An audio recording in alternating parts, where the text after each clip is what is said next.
Welcome in to I Remember My First Time. Yeah, it's Christmas! Oh, don't be Christmas nasty, Jacob. Not that first time. That sounded fucked up. Damn it! This is a podcast about cinematic awakening. I like the sound of that. We're talking about the movies we love with someone who just popped their cherry to that movie. That sounds real nice.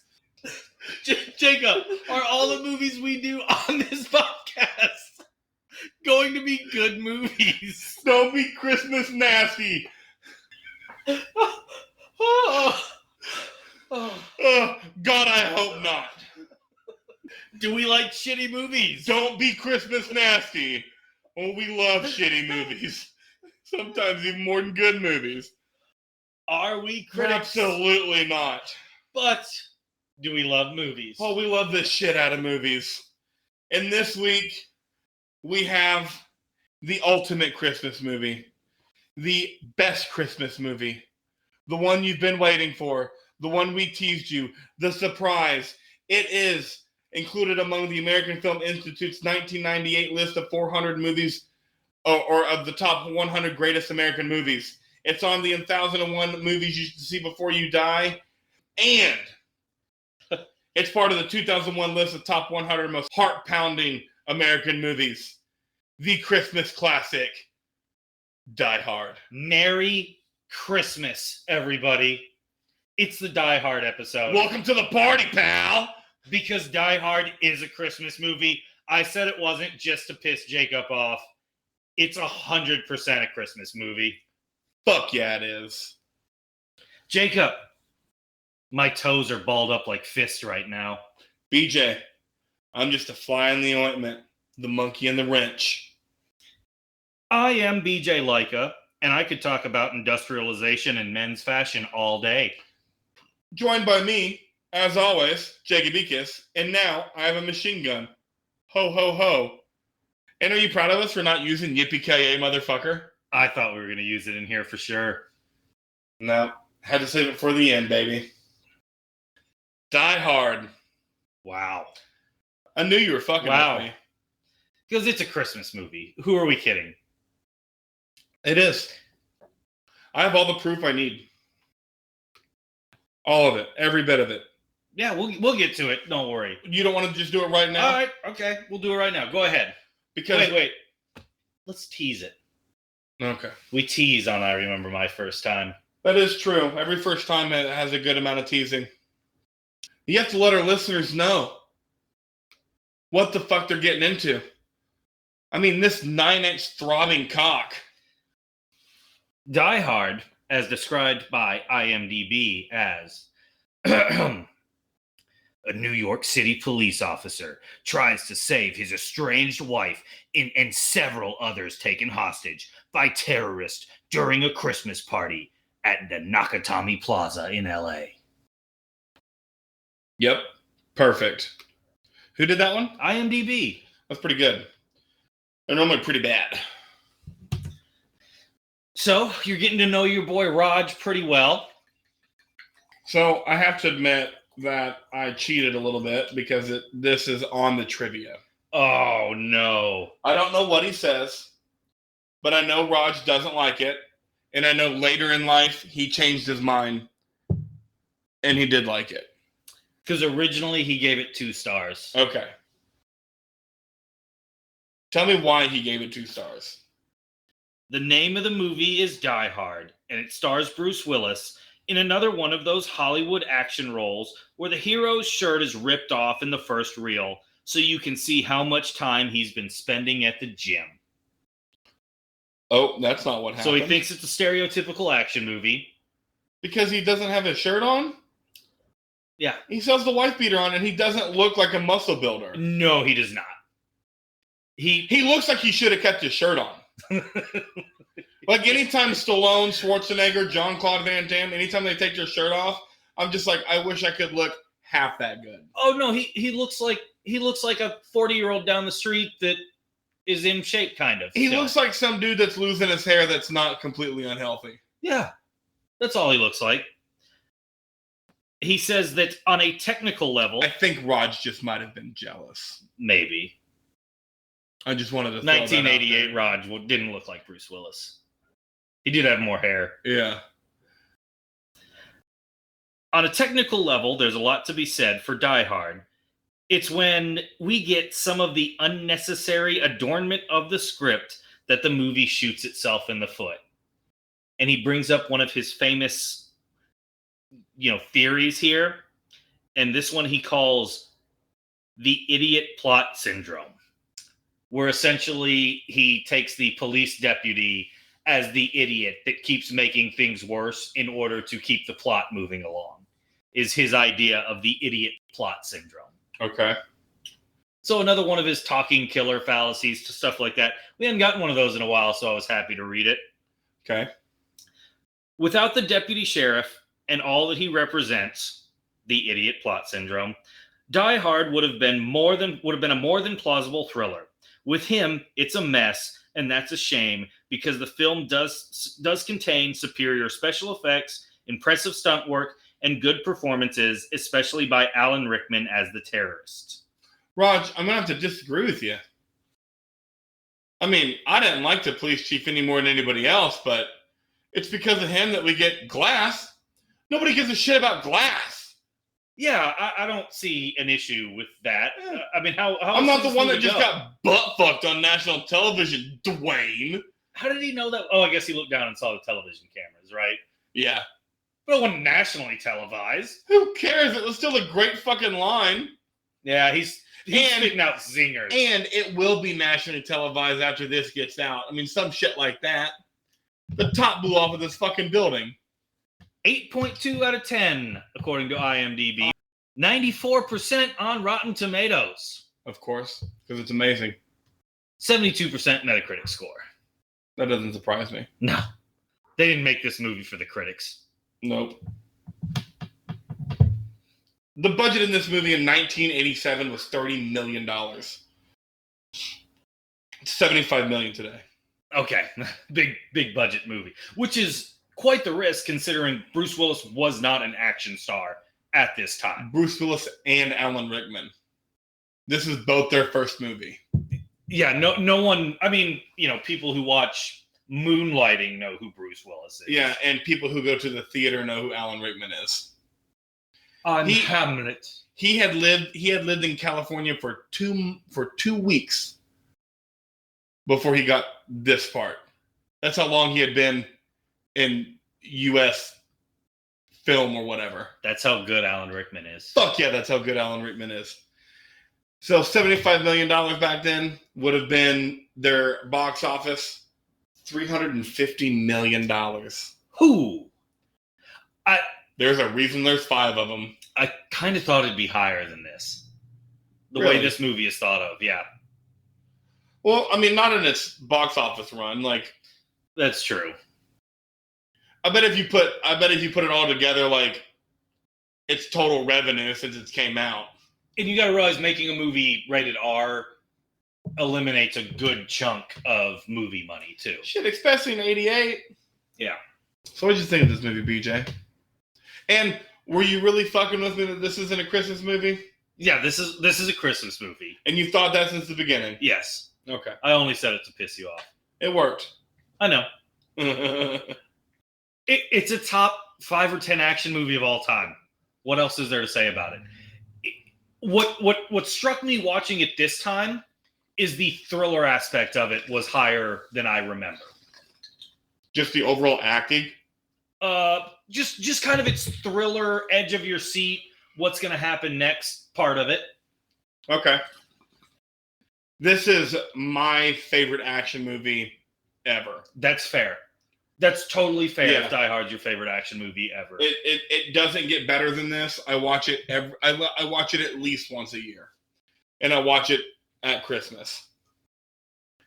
And I love it because I hate Christmas movies. And I fucking love this movie. Because it's made for me. It is. It's made for me. It's some random dude. Wasn't even supposed to be at the fucking party. Nope. Doesn't do anything superhero-ish. Nope. And gets his fucking ass kicked for an hour and a half. The night of his fucking life. Hour and a half for me, probably all night for him. I don't think it's that long. I bet it's only about 3 or 4 hours, which is still, in that situation, is a long time. I bet it's more like 5 to 6.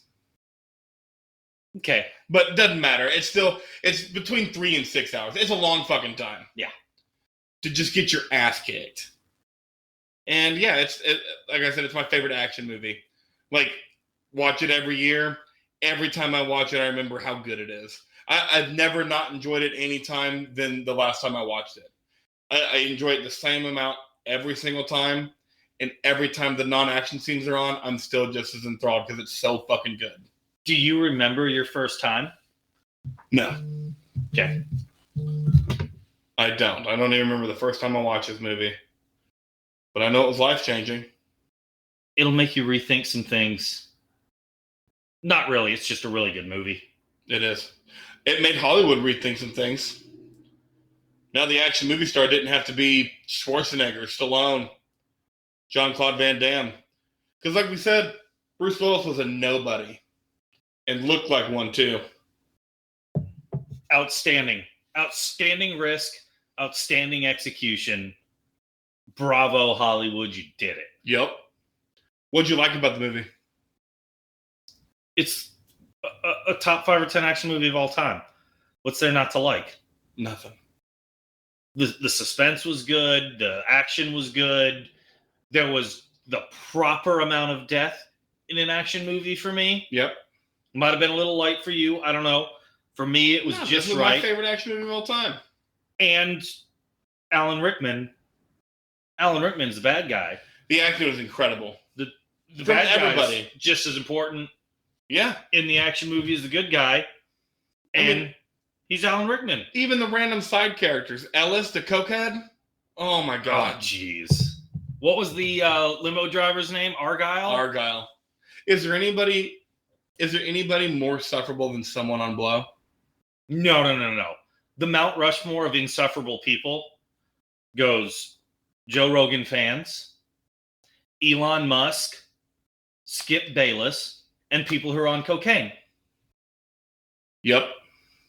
Don't do cocaine, folks. No, it's not fun. It's a shitty drug. It costs way too much money. And really, all you want to do is get drunk, and it prevents you from getting drunk. It's the worst. I've had fun doing it one time. And it was at a bachelor party in New Orleans. And that's the only time it should be fun. And you don't need it at a bachelor party for your bachelor party to be fun. So you can just fucking skip it. I'm just saying. So speaking of things we don't like, cocaine. Yep. What about this movie did you not like? Nothing. Everything about this movie I liked. Okay. Even from the black FBI agent telling the cop that there was no relation between him and the other Agent Johnson. I was like, that still ages well. 2 things. Number 1, Office Christmas party on New Year's Eve. Fuck that company. Christmas Eve. I said Christmas Eve. You said New Year's. Oh, sorry. Whatever. That's bullshit. Yep. Because not only are Bruce Willis and Bonnie Bedelia not spending time with their kids, their nanny isn't spending time with her kids. Yep. It's a lose-lose. What are you doing? It's Christmas Eve. People should be with their family, not at the stupid fucking office. Yep. Number 2, should Bruce Willis just have let Alan Rickman steal the money? I mean, yeah, but Alan Rickman had his wife at that point. Okay. I just think he just should have let him steal the money. But he had Holly. Sure. If Hans Gruber didn't have Holly, I think John McClane would have been like, I don't care. Okay. Which is a downfall in the Han Gruber character that I never thought of until you asked that question. Because he should have just left Holly alone. But he also doesn't know John McClane like that. Because John McClane don't want no part of this shit anyway. No. And that's what I'm saying. I didn't like. I Well, was like, you know you're what? stealing $600 million from a. Now that I'm saying that, I'm thinking John McClane wouldn't let him just steal the money. Because even though John McClane doesn't want to be there and hates his life, he's a good cop, and he just watched Hans Gruber shoot Takaki in the fucking head, Okay. and then he killed Ellis. Well, I mean, I know, but like he didn't want him to kill Ellis. you sure? Yeah, he told him. He Okay. Yeah, I wanted him to kill Ellis. I did too. Because no one's more obnoxious than people on cocaine. 100%. That's it. That's all I have. Nothing Okay. actual about the movie. There's nothing I didn't like. It's a perfect movie.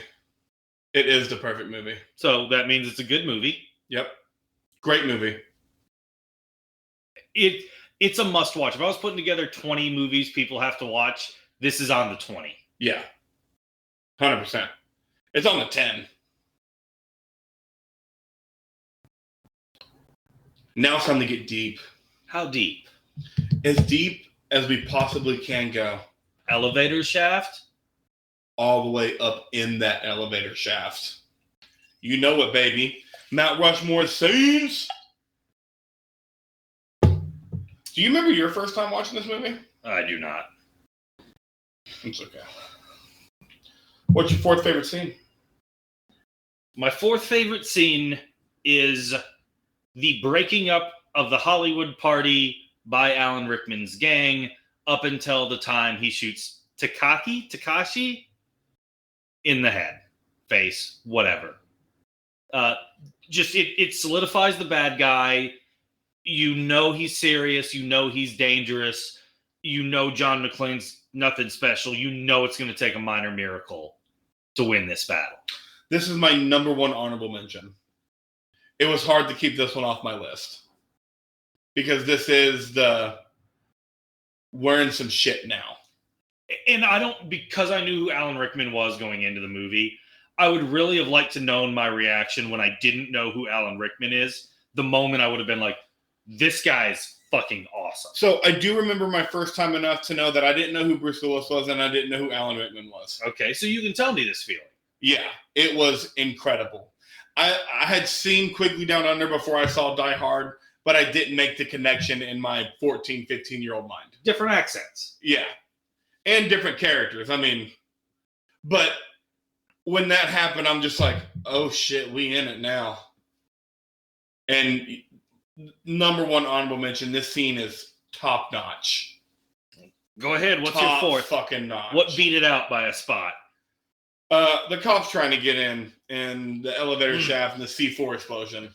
Yeah, I wasn't sure you were going to have that on your list. I didn't have it on mine, but I had it to bring up for sure. Yeah. I mean, three of my top four scenes are action scenes. I mean, it's the best action movie of all time. And the only non-action scene that could have been on my top four list is your number 4. Okay. So this scene had to be on, like, shooting the cops to injure them, shooting out the lights. I just love it. Like, they can't see nothing. They're just shooting. They're shooting at the lights. They're shooting at the lights. Love the comedic stuff. And then one of my favorite lines of the movie, I've already said it. Glass? Who gives a shit about Glass?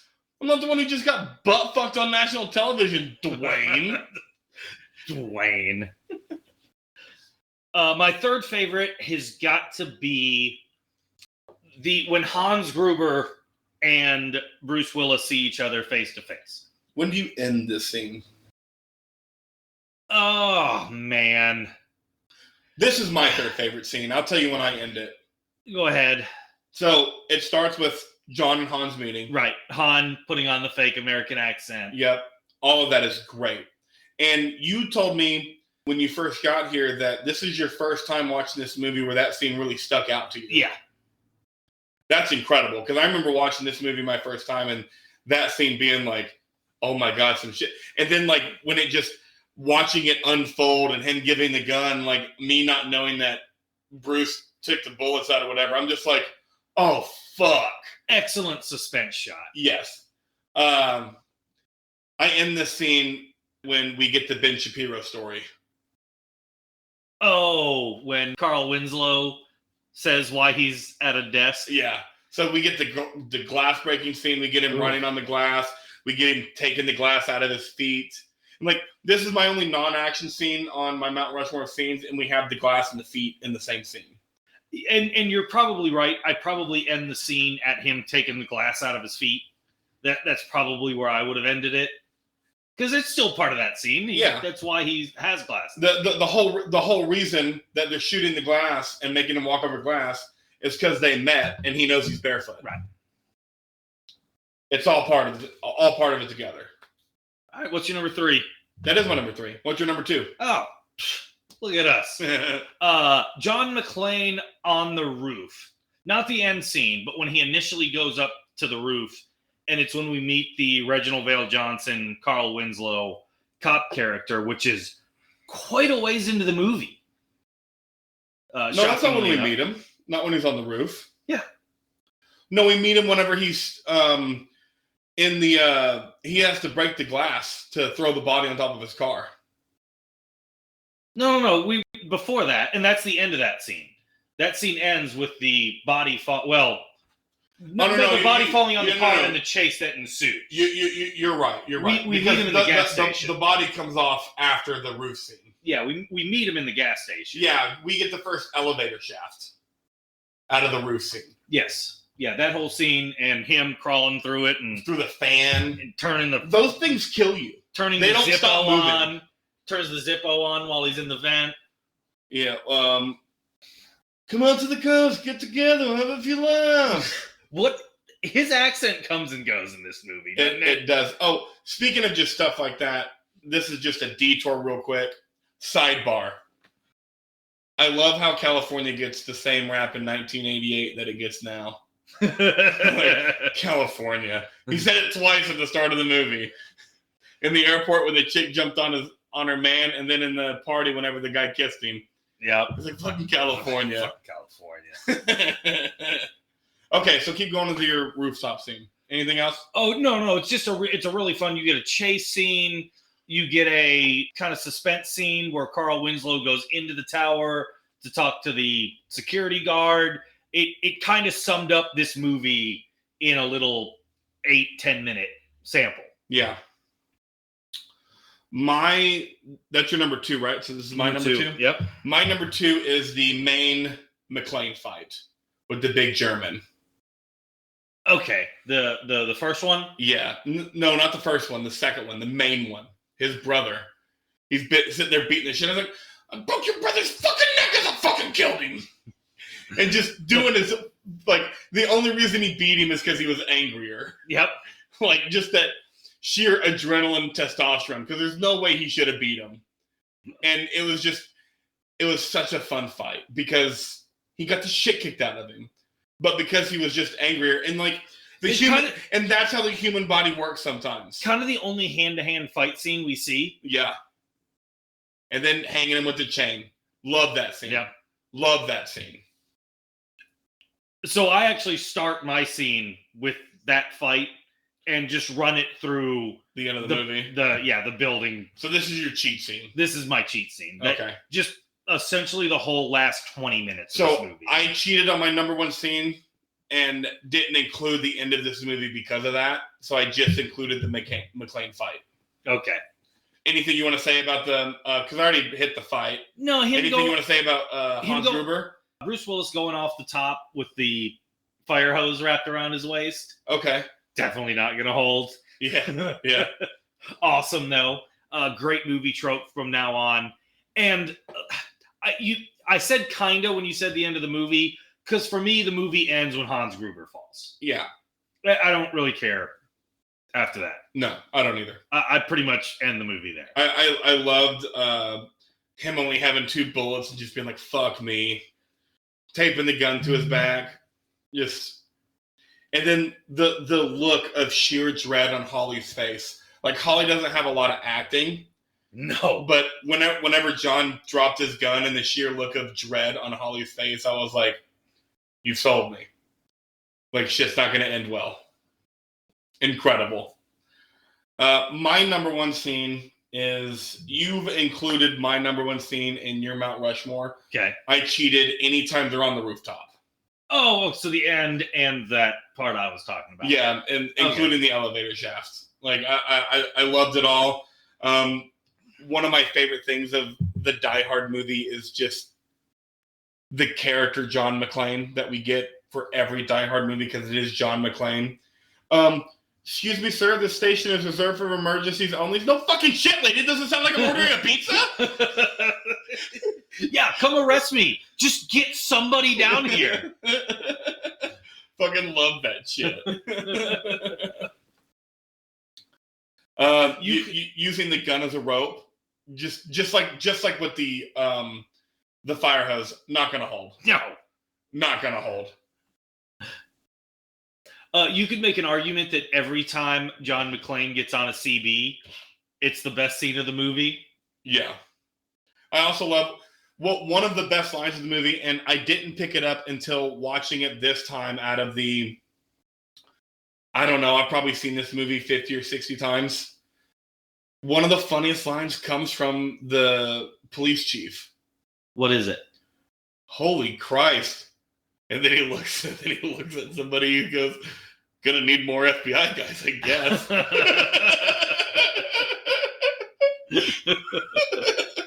Because at this point, he's just like, this is not my problem. Love that. Before we leave the scenes, a couple things I wanted to mention. I loved them talking the first time they talk on the radio. And Hans Gruber's like, who do you think you are? Like, Rambo? Clint Eastwood in a Western? Like, I just love that trope, because it's just shut up, you stupid Americans. Somebody who watched too many action movies as a kid. AKA me. Like, I was talking to Nima the other day, and she's just like, action movies are a problem. She's like, because now I've seen enough of them, I'm just like, I know how to throw a punch. Despite never having thrown a punch? Yeah, correct. Yeah. When they kill Ellis, when Ellis meets with Gruber, Carl can be seen pouring Ellis a glass of Coca-Cola. This is most likely because Ellis, who has been snorting Coke throughout the film, asked them if they had any Coke, which they mistook as him mentioning soda. And I also love the first time Bruce Willis meets Ellis, just doing blow off of Holly's desk. And him get a phone call. And then him just walking by and was like, you missed some. Love that. Oh, and then the last part that I wanted to mention before we move out of scenes is another one of my favorite lines. They actually had to go back and reshoot it because they didn't really know who the character John McClane was going to be throughout the movie, and they found it about halfway through shooting. He goes, guess you didn't miss my name, though, huh? Except when you were signing checks. And then they kind of made him resent saying that and whatnot. Like, that was making John McClane kind of like a fuck up. Kind of yeah. And I just really like him saying that. It's like, you didn't miss my name, though. Because I noticed this the first time I watched the movie, too, way back in the day. Like, he looks up her name, doesn't find McClane, finds Gennaro, because the security guard goes, just look up whoever's name's there and they'll tell you where they are. And then he looks at the name and goes, oh, yeah, they're on the 32nd floor. They're the only people in the building. Why the fuck do you make him look it up then? They're the only people in the goddamn building. That's who I'm fucking seeing. I thought of that when I was 14. And then you're 100% right. And then once you realize it's because you have to know the name thing, you have to know why McClane's pissed. Which you could have just walked and could have had it on her office door or something. Yeah, whatever. But yeah, into our movie-related talk. Why Die Hard is actually a Christmas movie. So let me start by saying this. People don't think it's a Christmas movie because they're in LA and there's no snow. If this movie is in Chicago and it's snowing, nobody doesn't think this is a Christmas movie. I agree. Also, before we get really into it, 20th Century Fox formally admitted that Die Hard was a Christmas movie after stating that, quote, it's the greatest Christmas story ever told, quote. In a new trailer to mark the 30th anniversary of the film's release, however, the debate on whether it's a Christmas movie or not among fans continues to this day. And we're setting it right to fucking day. Because it's a Christmas movie. 100%. And why is it a Christmas movie, BJ? What's his wife's name? Holly. Coincidence? Holly jolly Christmas, motherfucker. When does it take place? On Christmas Eve. Is he worried about his kids and or loved ones? Yep. Are there Christmas songs in this movie? There are 4, including a Christmas rap song.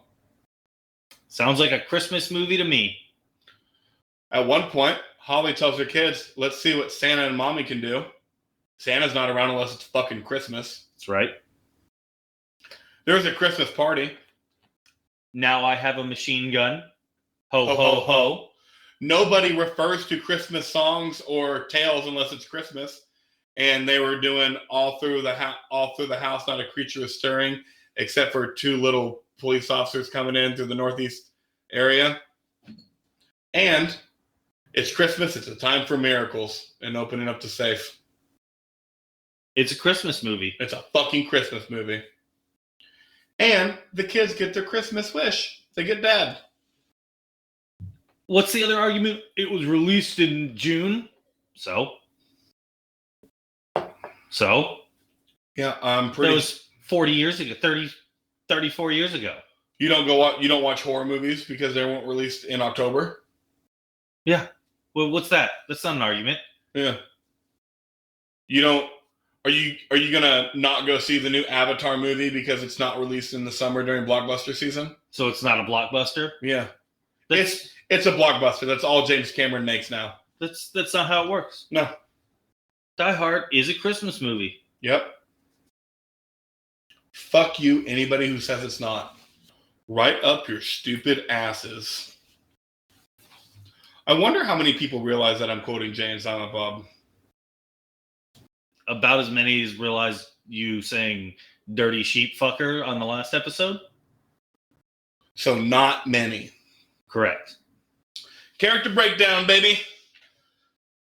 Start with the main man, John McClane. Roy Rogers. Rambo. Marshall Dillon. Clint Eastwood. I don't remember. Was there other ones? I don't know. But the man. I love John McClane. Of course. He's everything I want to be. Yeah. He does it, man. He does the damn thing. He's not a superhero. He's not the best in the world. He's just a guy that made the best of a bad situation. And he fucking did the damn thing. Was accidentally invited to a Christmas party.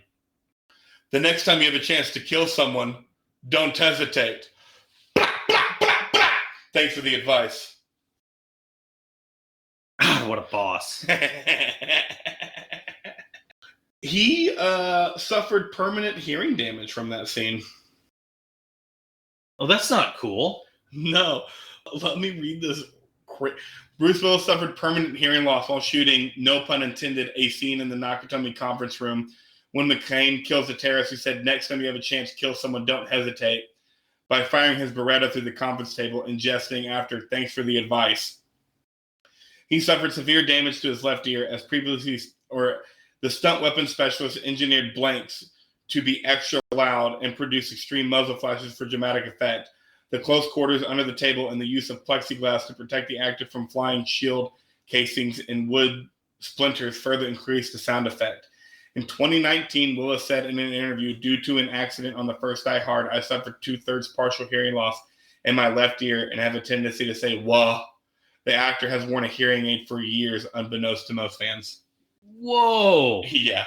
So Bruce Willis was so committed that he lost 2/3 of his hearing for this movie. Boom. Anything else on? Just the fact that he changed what an action movie star is. Like without Bruce Willis in this movie, it would have happened eventually, but I don't know if it would have been as good. I don't know. Sometimes it takes a while for people to realize something they should have realized. That's true. 10 years prior. And when this movie came out, this is part of my trivia too. I don't know exactly where it's at. The original movie posters, the original release poster for the film did not feature Bruce Willis likeness, just the building. The producers originally thought it might deter non-Willis fans from seeing the movie. Posters were later altered after the early release box office success. Okay. Yeah. Wow. So it was a gamble. Big time. Yeah. It cost them a lot of money. Yes, and they nailed it. Hans Gruber. Our boy Alan Rickman. This is their second Alan Rickman film. And guess what? He's great in both. We started the pod with an Alan Rickman film. That's how good he is. He started off the pod.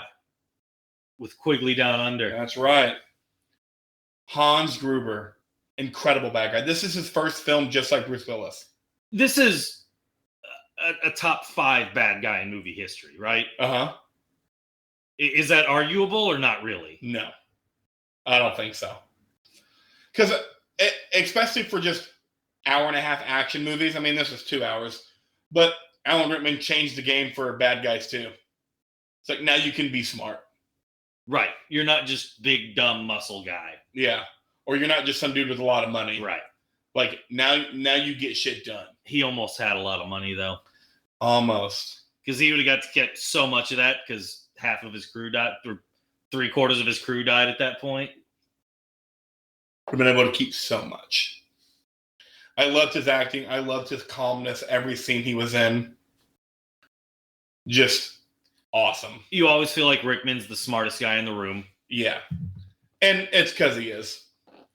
Is he really smart, or is he just portrayed as an actor? Oh, I think Rickman's smart. But I don't know. I guess I don't really know for sure, but I'm pretty sure he's smart. Who's next on our list? Reginald Vale Johnson, a.k.a. Carl Winslow. A.k.a. Al Powell. Which is a genius name because you couldn't tell when he was saying pal, Powell, or Al. I loved him in this movie. Welcome to the party, pal. He's like, fuck this shit. Ain't nothing happening here. But isn't that great how you could never tell if he was saying pal, Powell, or Al? I never even thought of it till you said it. There you go. Good. His character is great. There's not really much to be said about him. I mean, his character's not great. His character shot a 13-year-old boy who didn't have a weapon. Yeah, but at least he felt bad about it. In Ben Shapiro's book, True Allegiance, he does not feel bad. Just having a protagonist who killed an unarmed teenager feels weird. Yeah, and Al wasn't the protagonist in this movie. That's true.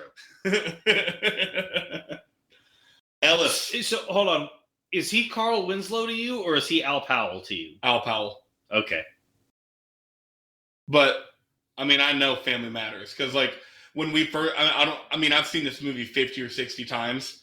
And we were talking about this movie before we watched it. I called him Family Matters. Did I do that? Did I do that? That's a horrible show. Is it? I think so, isn't it? I don't know. Are any Disney Channel shows truly horrible? That was on ABC. It was ABC's TGIF, Thank God It's Friday lineup. Right after Boy Meets World. Love Boy Meets World. Bet you guys can guess my age within 2 years after that statement. All right, Ellis, our cokehead. Cocaine's bad.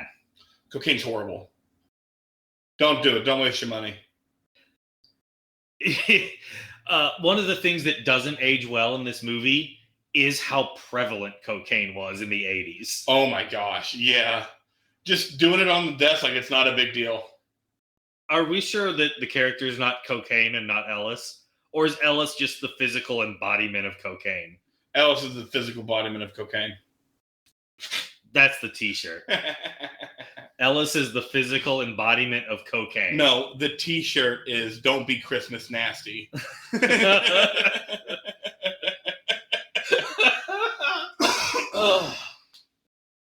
Oh, that was a hard intro to get through. You tried to back out of it, but I wouldn't let you pull out. I wouldn't let you.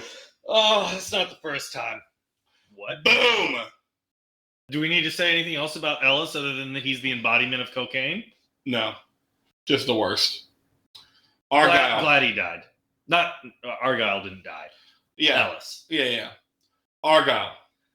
Great character. Terrible at his job. Yeah, I bet he's a good cab driver. I didn't bring this up, but my scene where they Alan Rickman and the gang breaks in and kidnaps the office, it ends with the foreshadowing of Argyle. your favorite, on the phone. Nah, baby, I'll be home today. I ain't ever lied to you before. He doesn't see her that day. He does not. No. No. Love Argyle. He was such a great addition to this movie. Argyle should have showed up in one of the 2, 3, or 4s. Yes. He should have been like an Al Pal showed up. Yeah.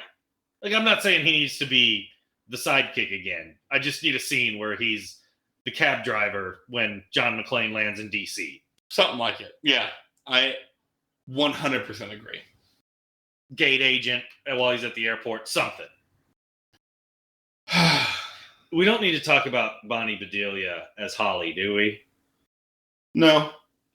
She was great.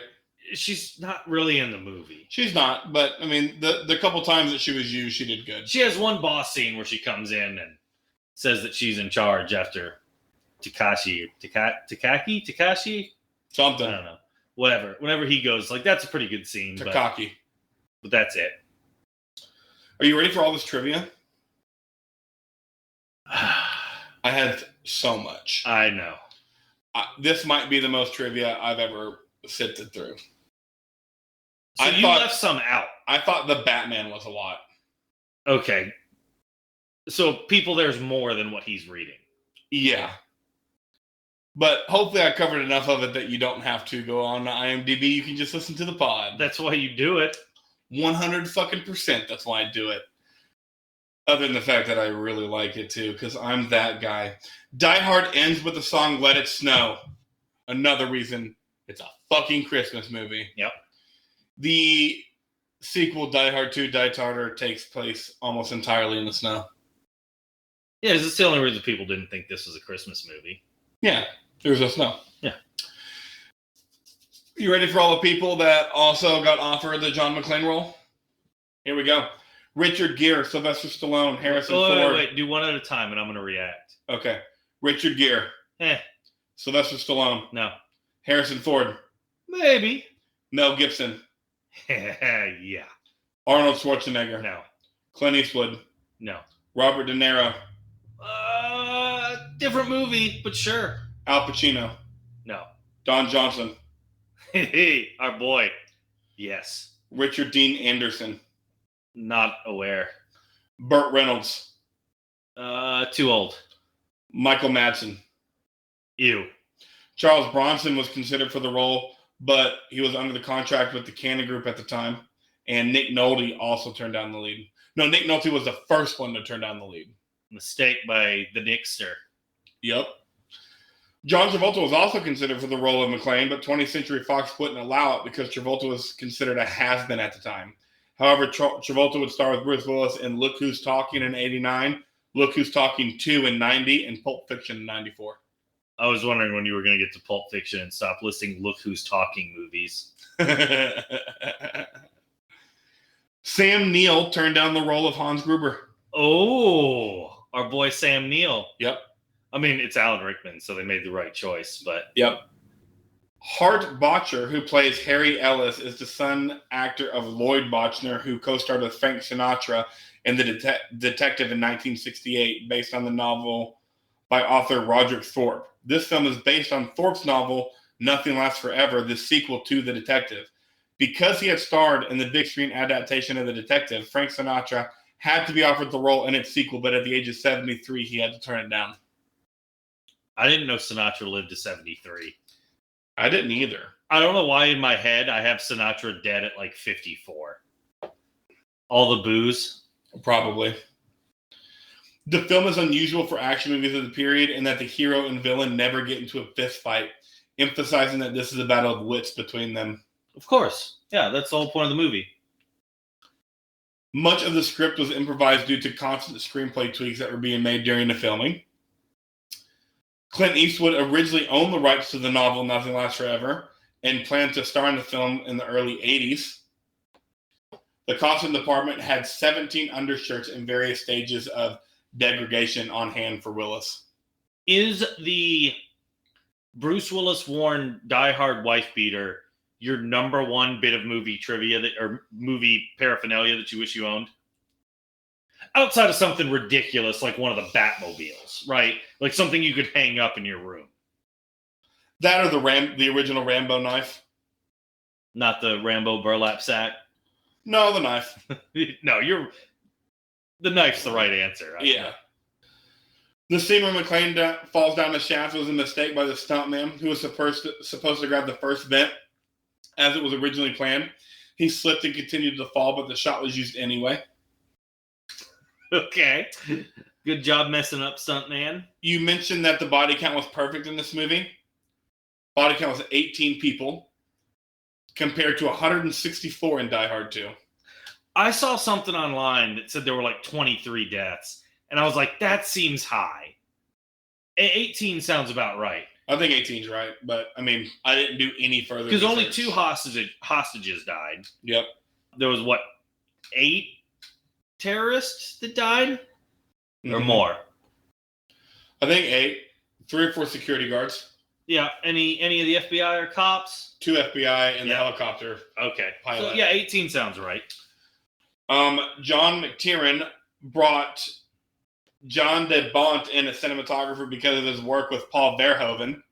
And I put this in the pod. Basic Instinct. Basic Instinct. McTiernan wanted to give the film a European sense of camera movement and structuring. This is indicated by many shots in the film that seem to move around a focal character, a movement on emotion rather than a movement on physical movement of the character. McTiernan also liked to cut between 2 shots in 2 separate locations that shared a similar camera movement to create flow over the entire story. Yeah, the way this movie shot's really cool. Yeah. I think John McTiernan's pretty well regarded, right? Or is it kind of just for this movie? No, I mean, as an action director, he definitely is. Yeah. In the making of the featurette for Die Hard with a Vengeance, Reginald VelJohnson said that after his appearances in the first 2 Die Hard films, he would be frequently teased and joked at by friends and people on the street for his character's obsession of Twinkies, with some people even going so far to buy Twinkies and throwing them into his car while he was inside and saying things like, "Oh, we know you wanted some of those." Not the worst thing to happen to you. I'll take free Twinkies. Just free Twinkies? Yeah. Only of the couple of the actors who played the German terrorists were actually German, and only a couple more could speak broken German. The actors are cast for the menacing appearances rather than their nationality. 9 of the 12 were over 6 feet tall. Yeah. At 131 minutes, this is the longest Die Hard movie. Yeah, no, they shouldn't have made any of the other ones longer than this. No. Of course not. I would have thought, though, that Live Free or Die Hard would have been longer just because it took place over pretty much the entire East Coast. Well, and just the time of the length of action movies were when that came out. Yeah. The teddy bear John McClane carries on the plane in the opening scene is the same one Jack Ryan carries with him on the plane in The Hunt for Red October, which we attempted to do on this pod. Great movie. You should see it. Also another John McTiernan film. We couldn't talk about and Hunt for Red October. We've already done a John McTiernan film. That's the Last Action Hero was John McTiernan. Yeah. When John McClane runs through the glass shards in his bare feet after Hans has his men shoot out the glass partitions in the computer room, Bruce Willis is wearing special rubber shoes designed to look like his own bare feet. One can see this is looking closer at his feet as his feet appear quite unnaturally large in some of these crucial barefoot scenes. So they were the first inventor of the Vibram 5-finger sock shoe? Mm-hmm. They sure were. All right. In the making of featurette, John McTiernan revealed that a majority of the exterior shots of the building showing explosions were real full-scale explosions set off in and around the actual building. He's a crazy person. The fictional Nakatomi Plaza is the headquarters of 20th Century Studios, so the studio could use one of its own buildings and didn't have to hold back on stunts and action sequences while Jeb Stewart was writing the screenplay. He did a tour of the building and immediately incorporated some of the locations and objects he found there into his script as set pieces, such as the cart that McClane and Carl end up riding during their fight. The company charged itself rent for the use of the then unfurbished building. Some of the middle floors were occupied by legal and administrative departments, so only empty floors were used for filming. Still, the filming of the scenes that involved gunfire had to be postponed until after hours because some of the employees from the active floors started to complain about the noise. So that's why they did it. Yeah, so they could pay themselves money. Well, and so they could do this, and so they could do the explosions. While making this film, cinematographer John DeBont got trapped in a lift. This later gave him the inspiration for the opening scene of Speed, which he directed. One of my favorite things to say when I walk in an elevator to people I don't know is I just go, "Hey, you guys ever seen the movie Speed?" Nice. Yeah. You should try it someday. Try it sometime. Near the end of the film, Hans Gruber mocked McClane by saying that the conflict wouldn't end like an American Western with Grace Kelly riding off in the sunset with John Wayne. McClane corrects him and says he means Gary Cooper. The film references High Noon from 1952, another action movie about a lone hero having to defeat a large group of enemies while being vastly outnumbered. There you go. You got to pay homage to your Western classics. You got to, baby. During the scene where Hans Gruber was offered a cigarette by John McClane, he holds the cigarette as a European would. It was intended to be taken as a clue to identify for John. Did you notice that? I don't know how Europeans hold cigarettes. Not two fingers? Uncultured swine. What is it? However, Alan Rickman did it. So you didn't notice it either? Yeah, of course I'm uncultured swine. Duh. The scene where John McClane tries to smash the window with a chair in order to get the attention of Al Powell required multiple takes because the glass window was too strong to break from a single blow as depicted in the film. In fact, the glass window was so strong that Willis actually ended up breaking the chair before he broke the window. Yeah, I've seen The Office where Dwight runs the fire drill. I knew that fact. Right. You can't even push a fax machine out of a window. We've seen it tried. The screenwriters didn't come up with a way for the terrorists to escape the building until much later. And as a result, the truck depicted as transporting the terrorists to the building is actually too small to house the ambulance that is later revealed to be inside it. In fact, when the terrorists exit the truck in the beginning, the ambulance that is supposed to be inside is nowhere to be seen. The Movies That Made Us, Die Hard from 2019, John McTiernan acknowledged the inconsistency, but stated that he could be bothered by those few viewers who still remembered that empty truck 2 hours later. Other scenes also lack context. The building's computer room was built before anyone knew what it would be used for. Who cares? I'm almost done with regular movie trivia, I swear. So this isn't even the end of trivia? No. Man, this movie's great.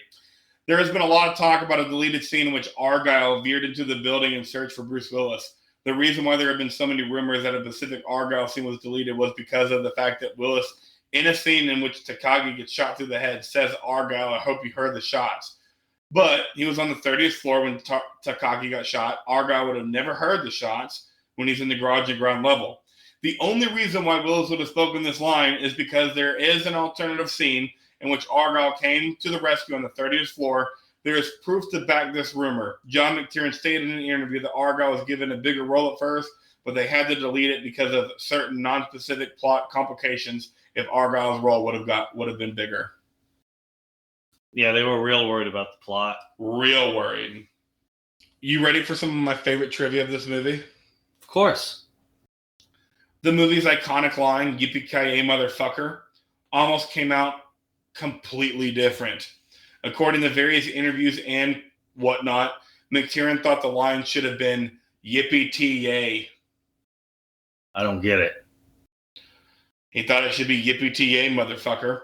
Bruce Willis argued that "Yippee-ki-yay," and apparently they tried both versions to see which one sounded better, and now the famous "Yippee-ki-yay" won. Of course it did, because it's better. Yeah. It's used in all 4 Die Hard movies. Also, I would have used the phrase, "Nasty Christmas motherfucker." I would have too. Nasty Christmas motherfucker. Hell yes. So it's used in every single Die Hard movie. It's muffled through a gunshot, and Live Free or Die Hard, you have to watch the unrated version to get it. It's PG-13. You can say one F word. At least say "Yippee-ki-yay, motherfucker." I agree. In Urdu, the line is translated to "Here, eat this," which I thought was pretty cool. It is voted as number 96 of the 100 greatest movie lines. And I want Interesting. to know what 95 are above it. Because I Here's think looking at you, kid. I think it should be in the top 50. But this is my number one favorite action movie. I mean, I also like. I'm assuming it's a lot of classics. It's a lot of every time a bell rings, an angel gets its wings. This is a classic, though. Yeah, I know, but I still have some of that magic mistletoe. but you know how the AFI list and stuff like that are. I do. They're real dumb. I guarantee you there's not a Kevin Smith quote in there. Probably not. There should be. You are the ones who are the ball lickers. We're going to fuck your mother's one. Anyways, this trivia is for you, BJ. Because you love shit like this.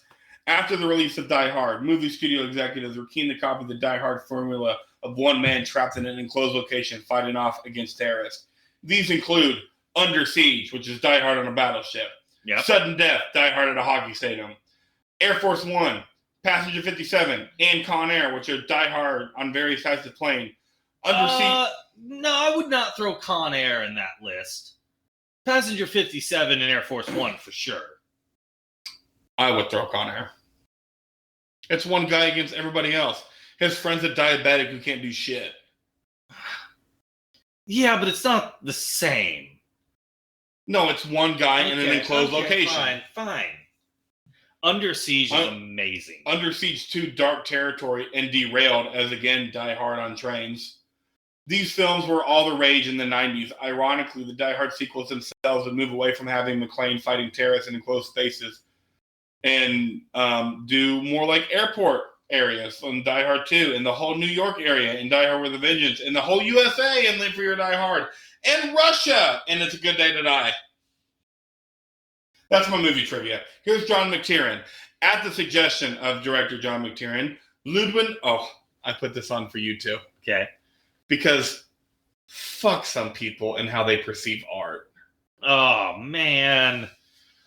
At the suggestion of director John McTiernan, Ludwig van Beethoven's Ode to Joy, Ninth Symphony, Fourth Movement, is the musical theme of this terrorist. Hans Gruber, the terrorist leader, even hums it at one point in the movie while he's on the elevator with Mr. Takagi. Is that... Is it that one? I don't know. I don't know Beethoven. Film composer Michael Kamen at first thought it was, quote, sacrilege to use Beethoven in an action movie, telling McTiernan, quote, I will make mincemeat out of Wagner or Strauss for you, but why Beethoven, quote. McTiernan replied that Ode to Joy had been the theme of the ultra-violence in Stanley Kubrick's A Clockwork Orange. Kamen, a Kubrick fan, then agreed. What a coward, too. Yeah, not even to back it up. Oh, come on. You die on that Beethoven hill. Yep. Sacrilege to Beethoven. Nah! Fuck that guy. Originally, in Jed Stewart's script, the character of John McClane was supposed to be yet another 1980s super action hero. So many of the action stars of the era were considered. We've all been through that already. They rewrote and became more of an average guy who really didn't want to be there in that situation, but became a hero because he realized that he was the hostage's only hope. McTiernan felt that Bruce Willis, who was primarily known as a comedic actor from moonlighting, could be that average guy. And when Willis got the part, he and DeSouza added much more humor to the script to tailor Willis's comedic talents. Incidentally, the fourth installment of Live Free or Die Hard, McClane talks about not wanting to be involved, but does so because he has no other choice. That's what makes this movie great. 100%. All right, Bruce Willis trivia. Bruce Willis was losing his hair during the filming of this movie. Let's just go ahead and talk about it, BJ, because it's already out there. Earlier this week, I came across a Facebook memory of me from 10 years ago at the age of 20. I hadn't started shaving yet. My hairline looked so bad, I took a picture of it and sent it to BJ. And he said, dude, you look fucking 37 in that picture. How do you look younger now? Shave your head before the hairline starts to go too far back. Please. Is the moral of this story. Yes. Be like Bill Belichick. Shave it off a year too early rather than a year too late. because now that picture is forever there. And I hate it. I'm fucking 20.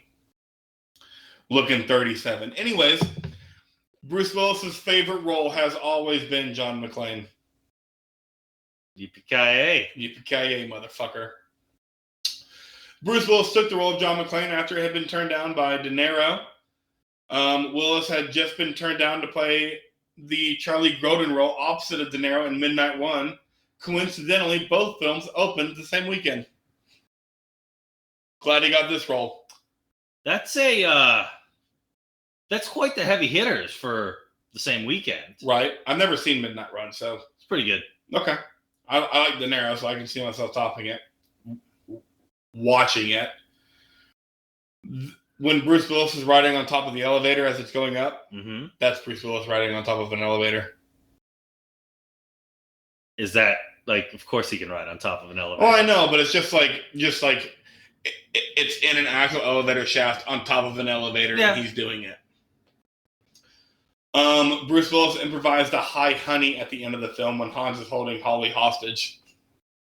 I always like that stuff. It's funny stuff. Willis admits that he still gets squeamish whenever he sees the part where his character pulls glass shards out of his foot. He should. Ironically, Willis is sneered at for being an all-American hero by the head German terrorist, is actually more German than most of the villains. Alan Rickman was English, and Alexander Godunov was Russian. Willis was born on March 19th, 1955 in West Germany to an American father and a German mother. Military or? Yeah, I would assume so, but I don't know. Bruce Willis's exhaustion from his schedule.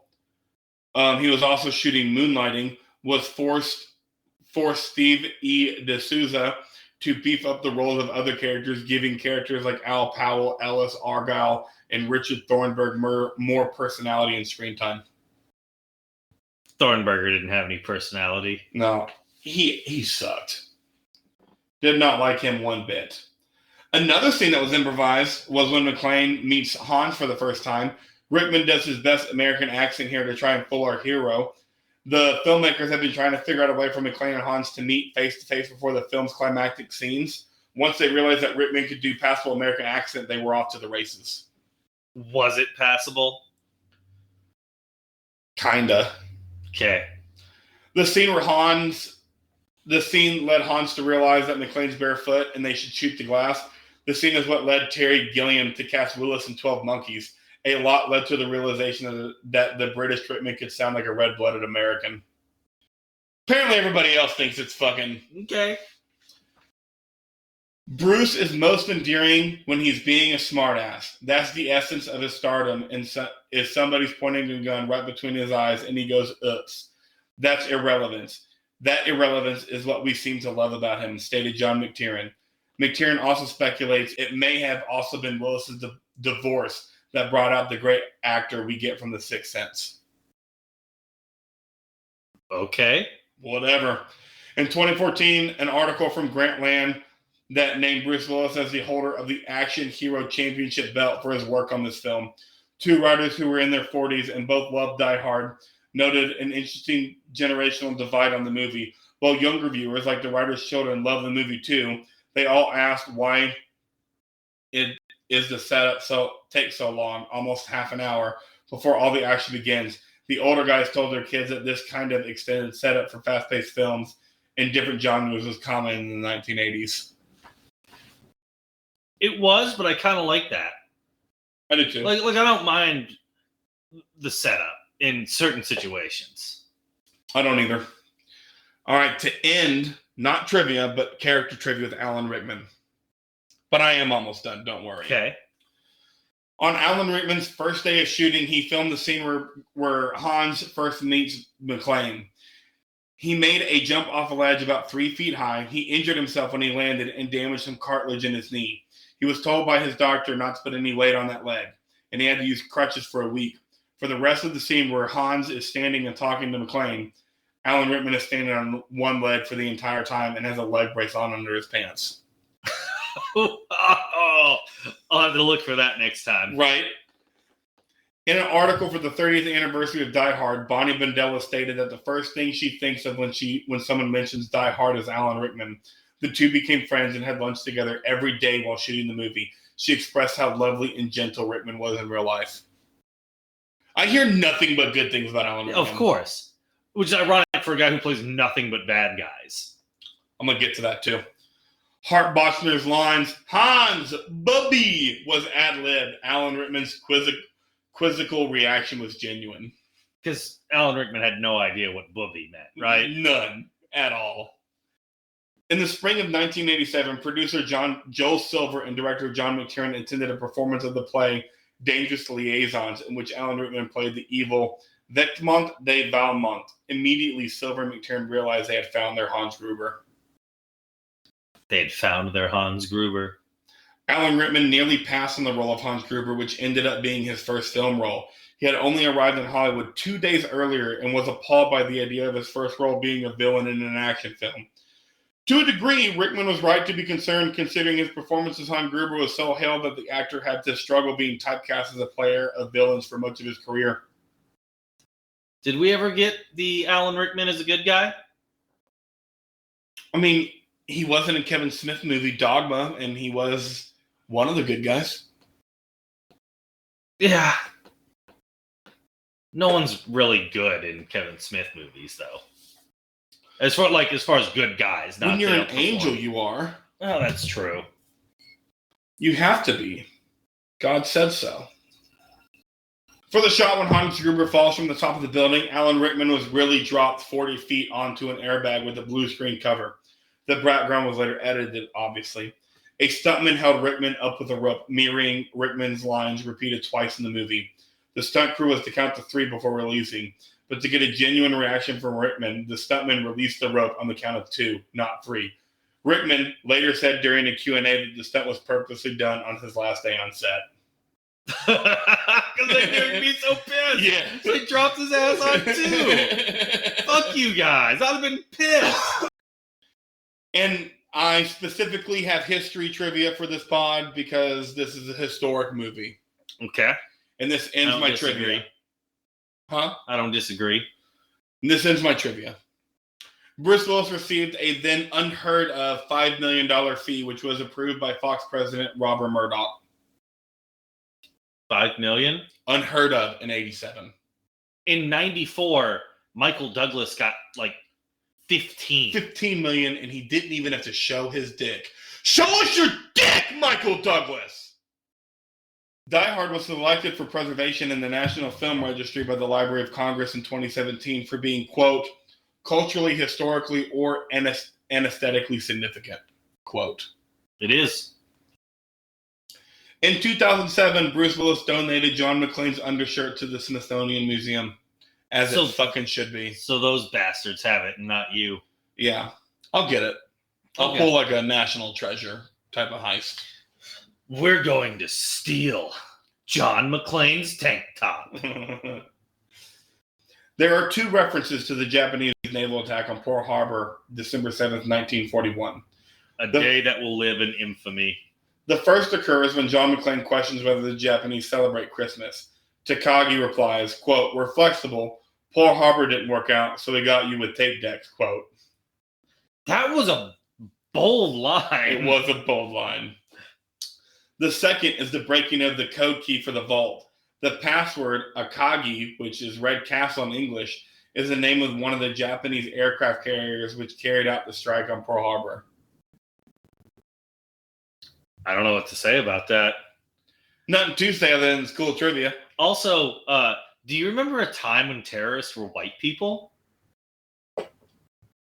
Yeah, before Desert Storm. True. True. My last bit of trivia. And this is, I had to end it with Christmas trivia because it's a fucking Christmas movie. 'Tis. This movie, set during Christmas time in Los Angeles, has the lead thief named Hans Gruber. The Christmas carol, Silent Night, was composed in Salzburg, Austria, by Franz Xavier Gruber, a school teacher and church organist. He wrote the melody for a guitar arrangement at the request of the six-stanza poem's author for Joseph Moore, a Roman Catholic priest and assistant pastor at St. Nicholas Church, who wrote it in 1816. Moore and Gruber first sang the song Silent Nacht at midnight mass on December 24th, 1818, while Moore played his guitar. It's a motherfucking Christmas movie! Of course it is. I just wanted everybody to be clear about my stance. And your knowledge of Franz Gruber? Yes. You're welcome. Now you have the same knowledge. Oh, so we just mentioned Hans Gruber. Are you ready to give your best Hans Gruber impersonation? I guess so. 2 bottles of wine in, I fucking hope so. I read it on People magazine that Kim Kardashian is getting another butt job. I thought it was plenty big already. But I also read in Entertainment Weekly that the new Game of Thrones show is something I should watch on HBO Max. You know, the very bad thing about being Hans Gruber is that I'm German, yes, I'm very German, as you can hear, I'm very German, and just, it sucks being the bad guy and being German, because I'm always the bad guy. It's the Hitler. The Hitler did it, and the Nazis. And I wish I had grown up and not been the bad guy. But the money, it's so good. I had some Italian in there, too. It's so good. It's just so good. Thank God they were fascist, too, goddammit. You were doing a really good job. And then you went to John Malkovich's Russian character in Rounders for a second. If you do not have my money. And then you went Italian. It was good for such a long time. The issue I had with it is the accent wasn't super German. Like, it was definitely German, but it wasn't Guten Tag German. Okay. But then it went off the rails. Hard. Oh, man. Final thoughts on this movie, BJ. I know your rating isn't as good as mine, so I'll give mine first. Because you won't be able to top it. Oh, I know. Is this my third 10 out of 10? It is. No. Because I gave Scooby 9.9 because of that one single plot hole Scooby-Doo had. Just one. Just one. Just the one. This is my second 10 out of 10. Jane and Silent Bob and Die Hard, motherfucker. Merry fucking Christmas, you filthy animal. I can't beat it, but I am very close. It's a top 10 action movie, maybe a top 5 action movie of all time. It's a 9.5. It's so good. And it would obviously round up to a 10 if I had to do the full number scale. Okay. But it's a 9.5. It's a top 10 action movie of all time. All right. I don't think they should remake this. I mean, you can make the same movie a bunch of different ways. Yeah, but to make John McClane again, you can't remake this. Yeah, they did Die Hard on a ship and Die Hard on a plane and Die Hard on a train. And now I sound like Dr. Seuss. Die Hard in the Rain. Yep. Die Hard in the State of Maine. You're gonna keep going? No, I'm done. Damn it! I was gonna let you die.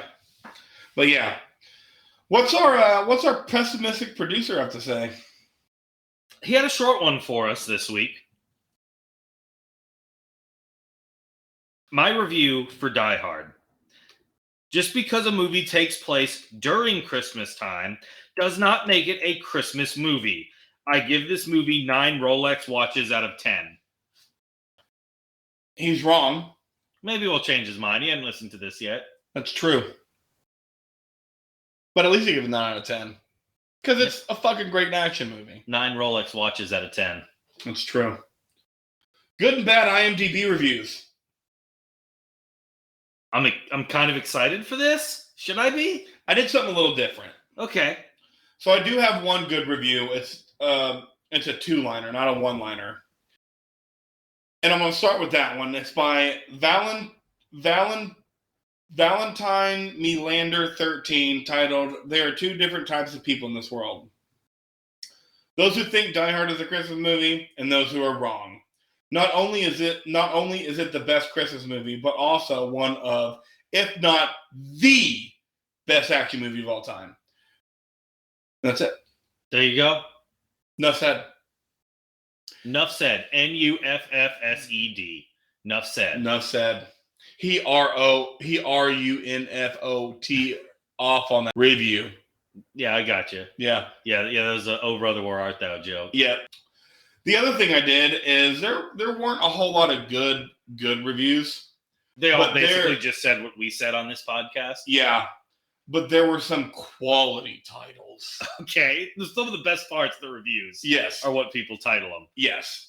And so I have all of these are 10 out of 10 titled. Oh, okay. So like not even just fun titles. Only 10 out of 10. Only 10 out of 10s. The greatest, badass, best action movie, hands down my personal favorite, #1 movie of all time. All right. Long title, but fantastic. The ultimate thrill ride, and still the standard by which I judge an action movie. Oh, that's a high standard, brother. It can't be bettered. Was there action films before Die Hard? Who cares? Die Hard is the patriarch of modern action. In all seriousness, and the patriarchy. You'll die hard with this action lovers action movie. Why'd you make that sound so Christmas nasty? Because it fucking needs to be. Okay. We need that Christmas nasty. 'Tis the season, my friend. Yippee-ki-yay, it's Christmas. All right. Short and to the point. The best badass macho action movie of the 80s extravaganza. My personal favorite action movie of all time. Yeah, buddy. Definitive one-man army movie. Die Hard in Spain. One seized tower block, one sweaty vest, and one big set of action cojones. Excellent use of the word cojones. Yes. Welcome to the best action movie of all time, pal. Yep. If you don't like this movie, there is something wrong with you. Facts. This is a callback to a previous movie we did. The real Last Action Hero. Nothing says Christmas like a skyscraper full of terrorists. That's what I think of. Those are my good ones. Okay, I like that. Yeah. I like that. Because like I said, I imagine all the good reviews are just people saying it's their favorite action movie of all time, and Alan Rickman's great, and the action scenes are great. That is what they all say, yes. Okay. I have two bad ones. Ooh. One's a quick one-liner. Okay. And it's comedic gold. All right. 2 out of 10, titled Good. Weird. By Bestowed 15. The movie was very good, but I got dip on my pants. I'm going to watch it again without snacks. You don't watch a movie with dip snacks. You do popcorn and chips and stuff like that. Yeah, dip snacks is for sporting events. Yeah, what are you doing? My 1 out of 10, titled Not a Christmas Movie at All. Awful. By Paul Ford, 137292-8. A friend of mine recently added me on Facebook. Quote, "It's not Christmas until you've seen Die Hard," quote. Having never seen it, I decided to give it a watch this Christmas period. Was very disappointed in the acting and storyline. Having now seen it, I categorically confirm that this is in no way a Christmas movie whatsoever, and have since removed him as a friend on Facebook for being so stupid and thinking that it is. Oh.